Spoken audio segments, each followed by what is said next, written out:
UAB Medcast is an ongoing medical education podcast.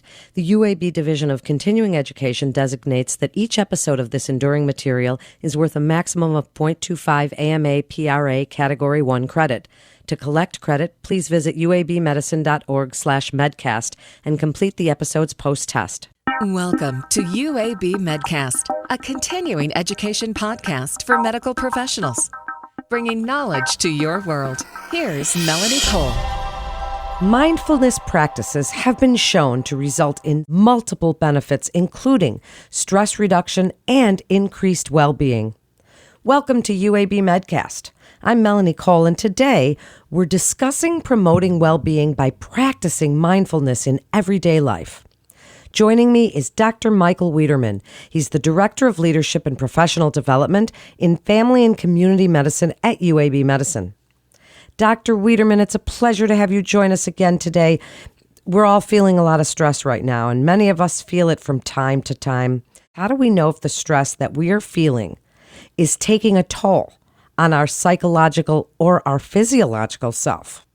Yeah, well, I think the sort of obvious signs are feeling fatigued and, getting to the end of the day and feeling spent in a negative way. I mean, sometimes we're feeling spent in a positive way that we really were invested and had a great day. But, if we feel like we're chronically fatigued and run down and distracted and we get to the end of the day and it feels like it's been a whirlwind and we can't really remember much other than the fact that it was not a good day, then to me that's a sign that something needs to change. What a great point. So then let's talk about the concept of mindfulness. For other providers right now, this is an extreme, unprecedented time of stress. Dr. Wiederman, what role does mindfulness play? What questions can we ask ourselves? And how aware are we of our own behavior and what drives them? Yeah, I think what we sometimes forget is that the anxiety technically isn't being caused by, or the stress isn't being caused by what's happening outside of us. It's caused by what we're thinking and how we're perceiving what's happening outside of us.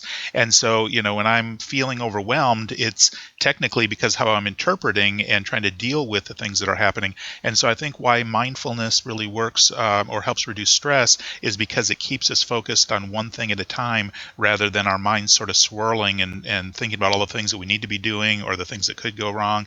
And so by sort of having more of a laser focus, we can actually do what we need to do and not get caught up in the swirl that creates anxiety and stress.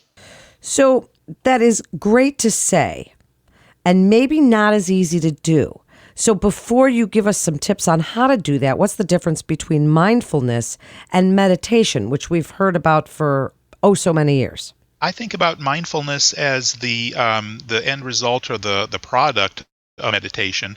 So if you think about meditation, to me, it means setting aside some time to sort of focus on one thing and sort of clear my mind. And so typically people focus on their breathing because it gives them something very concrete. And so therefore I'm, in a sense, practicing mindfulness. And so to me, that is like going to the gym and saying I'm working those muscles because they're going to be useful to me outside of the gym. So for me, meditation is sort of setting aside that time. But that part of sort of doing it has never really appealed to me. So I've tried to develop practicing mindfulness in everyday life as opposed to setting aside specific times per se. That's definitely so interesting. So then, Dr. Wiederman, you've probably heard misconceptions and myths when people hear that term mindfulness. For providers that are listening now that maybe want to practice this, they want to be able to sort things out so they can get on with their jobs and do really what they need to do right now. What are some of the myths that might be going through their minds? There's the myth that we are, as humans, are able to effectively multitask. And by multitask, if we mean simultaneously think about different things at the same time, I mean, that has been shown to not be possible. What we typically do when we think we're multitasking is switch our attention, our focus, our thoughts very quickly between things. And that not only is very stressful and exhausting, but has been shown to be less effective because, again, you're sort of, being distracted or dropping the ball when you're looking over here, the ball's dropping over there. And so that idea that somehow being efficient means trying to multitask or juggle a million things, that's certainly one big misconception, I think. So then can we learn to pay attention in different, healthier ways? Can we learn to focus? Can mindfulness help us to not be distracted and multitask? the metaphor that I find so useful is to think about our attention as a spotlight, and whatever I'm focusing my spotlight on is where my attention is. And of course, I can make it a little bit broader or definitely more narrow, but I only have one spotlight, and so that's why it's impossible to technically multitask. Because if my spotlight is focused to the left, then and obviously to the right is, I'm not focused. And so we switch our spotlight back and forth very quickly, and sometimes we need to. But I think we probably, at least I'll speak for myself, have a flabby muscle when it comes to what is controlling that spotlight.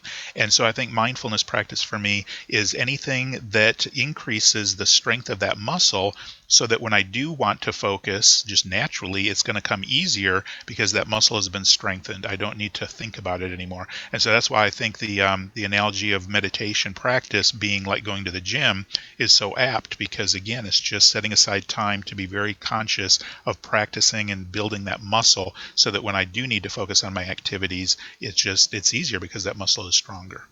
So then tell us how to do that.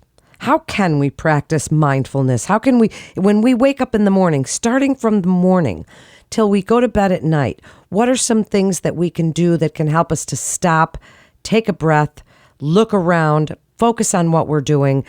Tell us how to do it. Yeah, so when I stumbled into this probably 15 years ago, I had read a little activity where it said, just start with brushing your teeth, because there's something we do twice a day, only lasts for a few minutes, and it'll be a thing that reminds you to practice mindfulness. So I remember thinking, okay, well, I'm just going to pay attention to what I'm doing. I'm not going to have any thoughts about what I'm doing. I'm not going to make any judgments. I'm just going to pay attention. So I put the toothpaste on the toothbrush, and lo and behold, in 1 or 2 seconds, I'm having a thought like, okay, when I get to work, I need to do, and then it's like, nope, stop. Let that go, come back to just paying attention to what I'm doing. And then it lasts about 2 seconds before I think, well, this is stupid.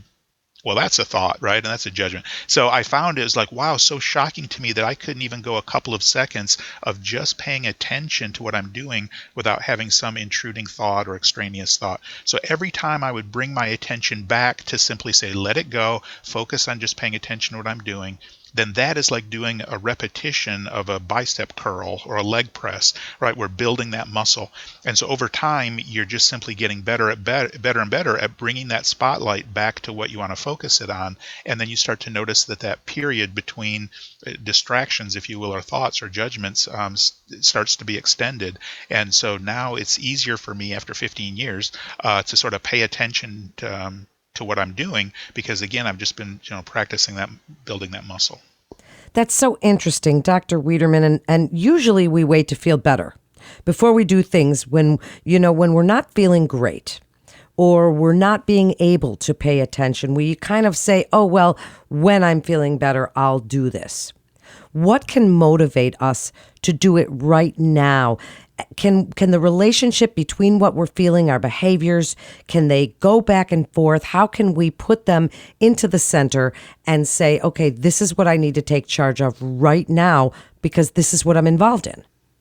Yeah, I think you hit it right on the head that if we can remind ourselves, especially when we're feeling that anxiety or stress or that physiological response that is the fight or flight response, that if we can say, wait a minute, I'm focused on this patient right now, or I'm focused on this task at work right now, and thinking about these other things isn't helping because I can't get to those other things yet. And if anything, it's just distracting me from the present, and it's making me anxious. And so that was the motivation for me to say, when I'm finding myself feeling that way, that's the time to really practice just focusing on what's going on. Now, sometimes I would find that I might think, but I need to remember, X, Y, and Z, because if I don't, then I would write that down on a little slip of paper and keep that off to the side or keep it in my pocket.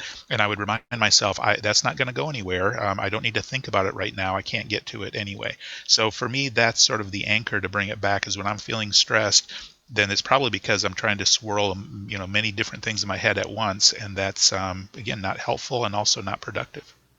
Well, it's definitely not. And if we practice mindfulness, can changing the way that we think translate into an improvement in our behavior, in our feelings, even in our physical self?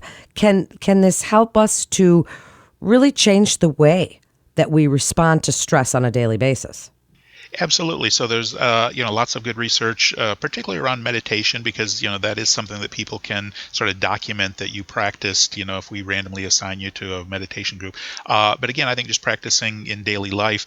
So practicing mindfulness in whatever form that we do that has been shown in research to relate to improved concentration and memory, which makes good sense because we're focusing our spotlight on something intentional. So we're going to be more likely to remember it and concentrate in the moment. But also related to decreased stress response. And I think for the reasons we've been alluding to, that if I'm focused on what's going on right now, I'm not whipping myself into an anxious or stressful frenzy by thinking about these other things or worrying about these other things. And then I was shocked when I delved into the literature to learn that practicing mindfulness is also related to improved interpersonal relationships. And then the more I thought about that, I guess it makes sense, because that means I think that we're more present with the people that we interact with. And how can that not improve relationships to be less distracted and more in the moment? That makes perfect sense. Can you recommend any good mindfulness apps? Most of the mindfulness apps actually guide you through guided meditation. And so in that sense, it gives you something to focus on. So I was saying earlier that if you don't have somebody guiding you, then you just sit and you maybe focus on your breathing, or you focus on whatever. So there are lots of good free ones out there. I like Insight Timer as one, but there's Calm, and of course Headspace has a free version as well as a premium version. But all of those offer different sort of guided meditations. And what I like is that sometimes you can pick one that's just say I have 2 minutes. So you pick a 2-minute one, or 3-minute. They can be very brief. And so anything that brings our attention to the moment and gives us a chance to practice a few of those reps. It is absolutely great advice and imperative at this time for other healthcare workers. Dr. Wiederman, wrap it up for us. By using mindfulness to help us with all of the stress of today's living, what would you like other providers to know about utilizing what we've discussed here today to help in their own practice, to help in their own lives, whether it's personal or professional, and how it can help us to be the best person we can, do the best job, and also be present and really mindful? Yeah, I would say a couple of things. One is to realize that the research shows it doesn't take much practice to start seeing benefits. So regardless of what skepticism you might have, or say I don't have a lot of time, to try something and just to see for yourself the benefits, even in the moment, but certainly spillover benefits afterwards. And to remember that it doesn't, just like getting a little bit of physical exercise, some is better than none. And so setting aside time, saying when I'm walking between buildings, I'm going to practice my mindfulness, or when I'm brushing my teeth, and just set aside those little times to begin with, or when I'm talking to my spouse or my kids or whatever, and just create a few different sort of if then, or when this happens, I'm going to practice mindfulness as a starting spot. And realize that, like any skill, especially building a muscle, practice makes it easier. And so it's most difficult at the beginning, so start small, and then recognize that you will start to see the benefits, but also it will get easier with practice. Well, it absolutely does. Thank you so much, Dr. Wiederman, for joining us today.